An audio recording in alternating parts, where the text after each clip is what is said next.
So we are here now. We have the first speaker. Rahul is here. Yeah. Oh, Rahul is here. Hi, Rahul. So over to you. Yeah. OCT angiography biomarkers to evaluate response to treatment at DME. Yeah.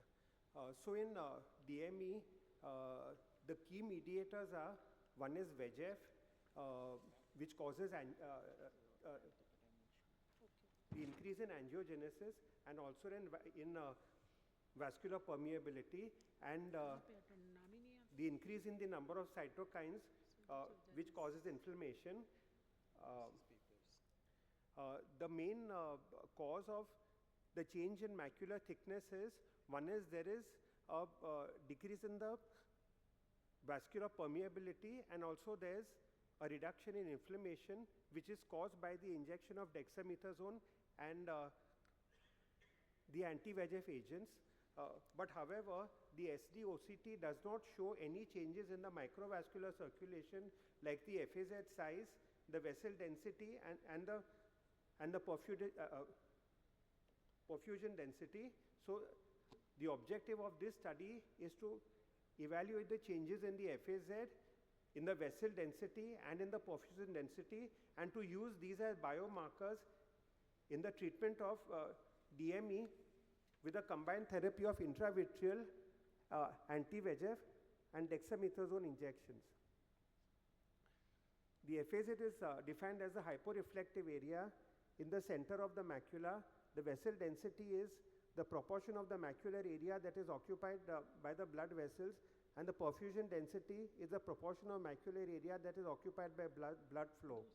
This is a retrospective analysis of 12 eyes of 10 patients. 9 of the 12 patients had the DME type of cystoid macular edema, so it is a bit biased, this outcome. The BCVA, OCT angio, and the SD-OCT was done, and the 6x6 millimeter scan was used for the evaluation of the treatment. This is a result. This line graph shows that there is a lot of variation in the macular thickness throughout the 12-month follow-up. However, the FAZ area, the vessel density, and the perfusion density, the changes are much more constant and gradual, and they are better correlated with the BCVA. This is the analysis, the subgroup analysis of the 3 groups. Here you can see that there's a progressive gradual worsening of the BCVA from log 0.5 to 0.6 at the 12-month follow-up, and of course this BCVA reduction is the highest in the CME group. However, there is a lot of variation in the changes of the macular thickness. So the thickness reduces the best at the first 1 month of follow-up, and then usually the change in thickness is more correlated with the timing of the injection rather than with the actual microvascular changes in the retina. Compared to that, there's a progressive gradual increase in the size of the FAZ from 0.35 to 0.7, indicating a worsening of the ischemia, which is not seen on SD-OCT. Also, there is a decrease in the vessel density from 14.28 to 13.84% over the 12-month follow-up, and this worsening is seen in all the 3 groups. And also there's a decrease in the perfusion density, which is gradual and progressive from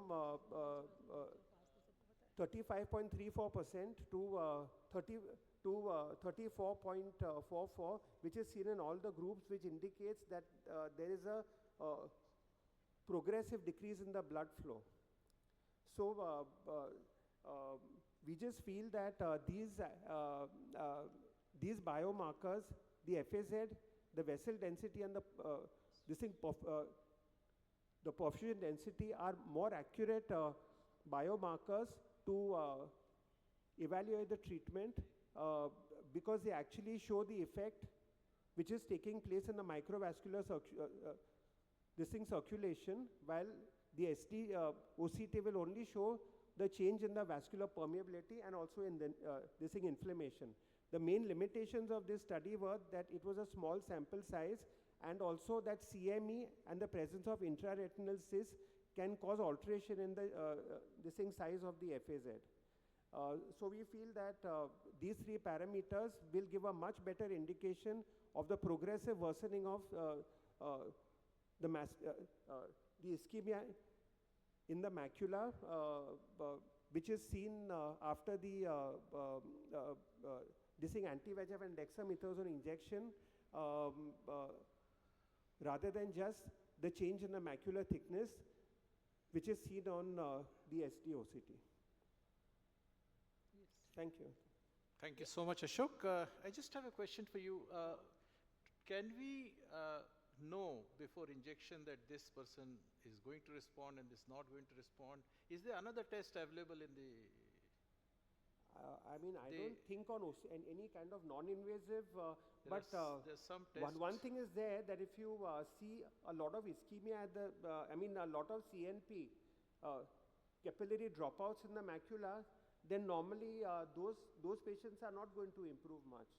So actually, OCT angiography can give a much better prognosis of the outcome of treatment as compared to SD-OCT, just regular SD-OCT. Yes, OCT-A may be a more important tool here. Yeah, it is actually a but much more accurate tool.